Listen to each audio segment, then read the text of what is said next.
Class में first आने का बेस्ट उपाय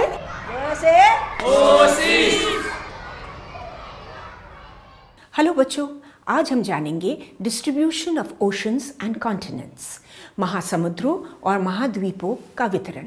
कितना इंटरेस्टिंग टॉपिक है ना।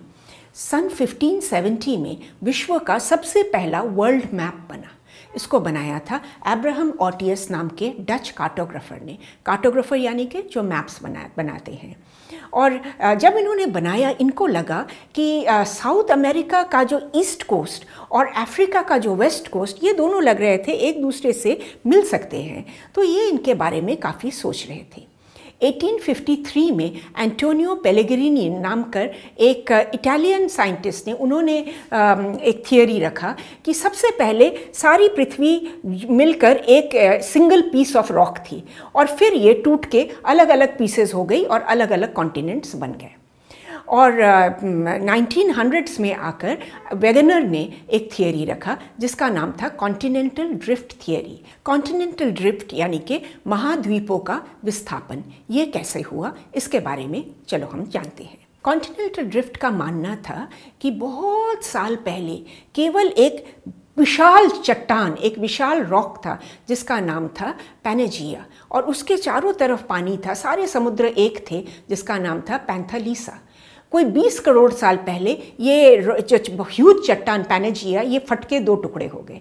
एक था लॉरेशिया और एक था गोंडवाना लैंड। और ये फिर धीरे धीरे बढ़ते बढ़ते बहुत सारे कॉन्टिनेंट्स में परिवर्तित हो गए। जैसे फॉर एग्जांपल गोंडवाना लैंड माना जाता है टूट कर बना इंडिया, ऑस्ट्रेलिया, अफ्रीका, और इसमें से एक हिस्सा निकला साउथ अमेरिका। कैसे इन चीज़ों का पता चला, इसका प्रूफ क्या है, इसका प्रमाण क्या है? कुछ प्रमाण हम देखते हैं। नंबर 1, अगर जैसे ऑटियस ने सोचा था, अगर आप साउथ अमेरिका का ईस्ट कोस्ट और अफ्रीका का वेस्ट कोस्ट देखो तो लगता है कि ये जिगसॉ पजल के दो टुकड़े हैं, एक साथ मीट कर सकते हैं। 2 नंबर, एक स्टोन है जिसको कहते हैं टिलाइट। ये है एक सेडिमेंटरी रॉक या अवसादी शिला, और ये शिला आपको मिलेगा अफ्रीका में, इंडिया में, ऑस्ट्रेलिया में, साउथ अमेरिका में, इन सब जगहों पे। तो लगता है कि ये किसी एक शिलाखंड से टूट के अलग अलग जगह गए थे। तीसरे नंबर पर कुछ प्लेसर वेन्स होती हैं, जो होती हैं सोने के जो डिपॉजिट, वो रॉक में वेन की तरह मिलती हैं। घाना के जो ऐसे रॉक्स मिलते हैं और साउथ अमेरिका में, ब्राज़ील में मिलते हैं। पर दोनों का डिफरेंस आप जानते हो, 4800 किलोमीटर। और बिल्कुल इसी तरह कुछ जीवाश्म फॉसिल्स मिले हैं, जैसे मीजोसॉरस नाम का एक रेप्टाइल था, इसके कुछ फॉसिल मिले हैं साउथ अफ्रीका में और कुछ फॉसिल्स मिले हैं ब्राज़ील में। और इन दोनों का गैप तो मैंने आपको बताया ही ऑलरेडी, कोई ऑलमोस्ट 5000 किलोमीटर का गैप है इन दोनों के बीच में। तो ये सब कैसे आया? शायद गोंडवाना लैंड के टूटने से ये अलग अलग जगह विस्थापित हुए थे। गोंडवाना लैंड टूटकर जब इंडिया प्लेट बना 10 करोड़ साल पहले, कोई India was close to Australia. अब ऑस्ट्रेलिया जहाँ है वहाँ पर थी, और इंडिया और यूरेशिया के बीच में एक समुद्र था, थेटिस समुद्र। और इंडिया बहुत धीरे ये चलती हुई उसकी तरफ बढ़ रही थी। कोई 5.5 करोड़ साल पहले ये इंडिया प्लेट आके टकराई यूरेशिया से, और वहाँ पे हिमालय पर्वत चढ़ गए।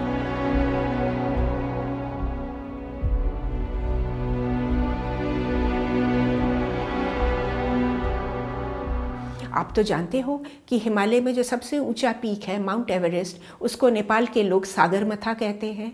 है ना इंटरेस्टिंग, सागर से उठा था सागरमथा। तो वेगनर के सामने एक सवाल था कि ये हुआ कैसे, ये प्लेट चल कैसे रही हैं, अलग अलग दिशाओं में जा कैसे रही हैं। उन्होंने इसके लिए 2 थियरीज रखे। नंबर 1 थियरी था पोलर फ्लीइंग फोर्स या ध्रुवीय फ्लीइंग बल। इसका मतलब कि जब पृथ्वी घूमती है, इसके दोनों ध्रुवों के बीच में जो बल होता है, जो फोर्स होता है, उसकी वजह से ये शिलाएं चलती हैं। दूसरा था उनका ज्वारीय बल या टाइडल फोर्स। चंद्रमा और पृथ्वी के अट्रैक्शन के बीच से जो ज्वार भाटा होता है, इस अट्रैक्शन से ही धीरे धीरे ये स्टोन्स चलती हैं। पर ये थियरीज बहुत दिन नहीं चली थी। 1930 में आर्थर होम्स नाम के वैज्ञानिक ने एक थियरी रखा, कन्वेक्शनल थियरी। उनका मानना था कि अर्थ के सरफेस के नीचे कुछ रेडियो एक्टिविटीज़ हो रही हैं, जिसकी वजह से कन्वेक्शन करंट्स बन रही हैं और शिलाएं इसके ऊपर चल रही हैं। पर ये थियरी भी नहीं टिकी। आगे जाकर कैप्टन हैरी हेस नाम कर नेवी के एक ऑफिसर ने उन्होंने थियरी रखी spreading of the sea floor, और उन्होंने देखा कि सी फ्लोर का मतलब कोई फ्लैट नहीं है, इसमें खाइयाँ हैं, इसमें पहाड़ियाँ भी हैं। तो चलो हम इसको थोड़ा एक एक करके समझते हैं। तो समुद्र के फ्लोर पे जाने से पहले तो हम देखते हैं कि स्थल मंडल आके कहाँ पे समुद्र से ज्वाइन करता है। ऐसा नहीं है कि स्थल ऐसे आया, कॉन्टिनेंट ऐसे आया और ऐसे जाके समुद्र के नीचे चला गया। कॉन्टिनेंट के एज पर थोड़ा सा पोर्शन जो होता है वो समुद्र के नीचे होता है, उसको कहते हैं कॉन्टिनेंटल शेल्फ, यानी कि मग्न तट कहते हैं। उसके बाद जो हिस्सा आता है उसको कहते हैं कॉन्टिनेंटल स्लोप या ढाल, और फिर थोड़ा सा कॉन्टिनेंटल राइज या उभार, और उसके आगे जाकर खाइयाँ, और इस खाइयाँ में होती हैं वितलीय मैदान और सेडिमेंट्री प्लेन्स। इसमें सारे जो कॉन्टिनेंट से सेडिमेंट्स आते हैं, जो अवसाद आते हैं, मिट्टी, स्टोन्स वगैरह, ये सारे नीचे आके यहाँ कलेक्ट होती हैं। हैरी हेस ने और भी देखा कि जो समुंदर के नीचे है वहाँ पे सिर्फ फ्लैट नहीं है, वो खाइयाँ भी है और पहाड़ियाँ भी है। इस लाइन को देखो, ये रेड लाइन को देखो, ये है समुंदर के नीचे पर्वतों का श्रृंखला, और ये पृथ्वी की सबसे बड़ी पर्वत श्रृंखला है। इसे हम देख नहीं पाते हैं क्योंकि ये पानी से नीचे है। और इस पर्वत श्रृंखला में 3 हिस्से होते हैं। सबसे बीच वाला हिस्सा जो होता है उसको हम कहते हैं रिफ्ट, और इसमें ज्वालामुखियाँ भरी हुई हैं, हर वक्त फट रही हैं। और इसके साइड का जो पोर्शन है इसको हम कहते हैं फ्रैक्शनेटेड प्लेटो या प्रभाजित पठार, और इसके आगे जाकर खाइयाँ होती हैं। तो ये ज्वालामुखियाँ जो फट रही हैं इसको एक बार देखते हैं। ज्वालामुखी क्यों फटती हैं? क्योंकि पृथ्वी के जो ऊपर वाला क्रस्ट है उसके नीचे का जो पोर्शन है उसको कहते हैं एस्थीनोस्फेयर, और उसमें बहुत हाई टेम्परेचर पे पिघली हुई चट्टानें होती हैं। जब इसकी प्रेशर खूब बढ़ जाता है तो ये फट के ज्वालामुखी से निकलती है, और जब ज्वालामुखी से निकलती है, निकल के वो दोनों साइड पर बैठ जाती है और फैल जाती हैं, और ये नई रॉक्स तैयार करती हैं। और जब ये फैलती हैं पुरानी रॉक्स नीचे आ जाती हैं और ये फैल के नई रॉक्स तैयार करती हैं।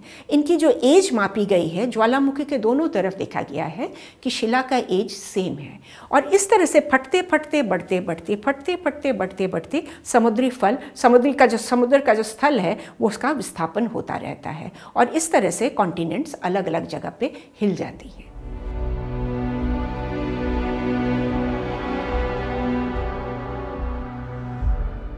कैप्टन हैरी हेस के बाद 1967 में मैकेंजी, पार्कर, मॉर्गन जैसे साइंटिस्ट ने उन्होंने एक और थियरी रखा जिसका नाम है प्लेट टेक्टोनिक्स।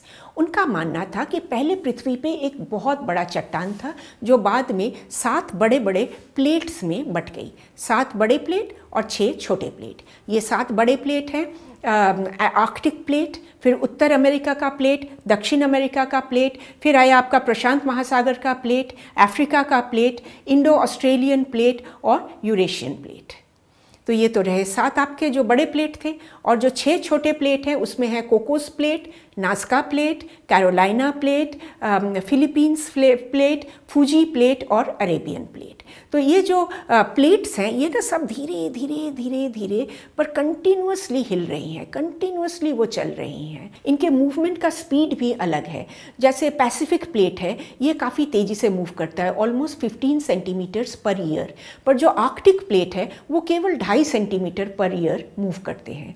तो ये प्लेट्स मूव करती क्यों हैं इसको भी देखा जाए। आप तो जानते हैं ना कि अर्थ का जो ऊपर वाला पपड़ी है, क्रस्ट है, उसके नीचे मैंटल है। मैंटल का ऊपरी लेयर को कहते हैं एस्थीनोस्फीयर, और एस्थीनोस्फीयर मैंने आपको अभी थोड़ी देर पहले बताया था ये अस्थिर लेयर है। इसमें पिघली हुई शिलाएं हैं, बड़े बड़े चट्टाने हैं, और ये कॉन्स्टेंटली घूमते रहते हैं ये, और इसकी वजह से इसके ऊपर जो फोर्स है वो धीरे धीरे चलती रहती है। ये जो शिलाएँ हैं, ये जो प्लेट्स हैं ये धीरे धीरे चलती रहती हैं इसके ऊपर। तो प्लेट टेक्टोनिक्स जब होती है, ये प्लेट्स चलती हैं, एक दूसरे के पास आती हैं, कभी टकराती हैं, कभी हटती हैं। इससे बाउंड्रीज भी कई तरीके के बाउंड्रीज भी बन जाती हैं। बाउंड्रीज 3 तरीके से बनती है। पहले बाउंड्री को हम कहते हैं अपसारी सीमा या divergent boundary. For example, Gondwana land से एक टुकड़ा निकला होगा जिसको जो फर्दर 2 टुकड़े बने, अफ्रीका और साउथ अमेरिका। देखिए आप, दोनों के अलग अलग बाउंड्रीज बन गए। दूसरे नंबर पे आते हैं अभिसरण बाउंड्री या कन्वर्जेंट बाउंड्री। जैसे इंडिया प्लेट आके टकराया यूरेशिया के साथ और यूरेशिया से टकराते ही हिमालय पर्वत तैयार हो गए। एक हिस्सा नीचे चला गया, एक हिस्सा ऊपर चला गया। इसको ये नई बाउंड्री बनी, इसको हम कहते हैं कन्वर्जेंट बाउंड्री। और तीसरे नंबर पे है रूपांतर बाउंड्री या ट्रांसफॉर्म बाउंड्री। यहाँ दोनों प्लेट एक दूसरे के बगल से हॉरिजॉन्टली निकलते हैं और ये जब निकलते हैं उस वक्त अर्थक्वेक होते हैं, भूकंप इसी वक्त होते हैं। एक चीज़ मैं आपको बताना भूल गई, चलो अभी बता देती हूँ। जब इंडिया प्लेट आके टकराई यूरेशिया प्लेट से, हमने कहा ना कि हिमालय एक हिस्सा नीचे चला गया और हिमालय पर्वत उठ गए। वो इतना जोर का धक्का लगा था, कोलिजन हुआ था कि इंडिया प्लेट के दक्षिण पठार से एक टुकड़ा टूट के निकल गया और वो हमारे बन गया जाकर श्रीलंका। तो बच्चों, ये रहा आपका सारांश और इसको आप वीडियो को देखने के बाद चैप्टर को एक बार ज़रूर पढ़ लेना, फिर एक और बार वीडियो को देखना, पूरा चैप्टर आपका एकदम क्लियर हो जाएगा। अपने शब्दों में आंसर लिखना, बढ़िया से बढ़िया नंबर आपको मिलने वाले हैं पक्का। और आप सब्सक्राइबर तो बन गए हो, अगर नहीं बन गए हो तो सब्सक्राइब, बेल, ऑल तीनों को दबा देना। ऑटोमेटिकली आपके फ़ोन पर हर हफ्ते एक नया वीडियो पहुंच जाएगा। देखते रहो। क से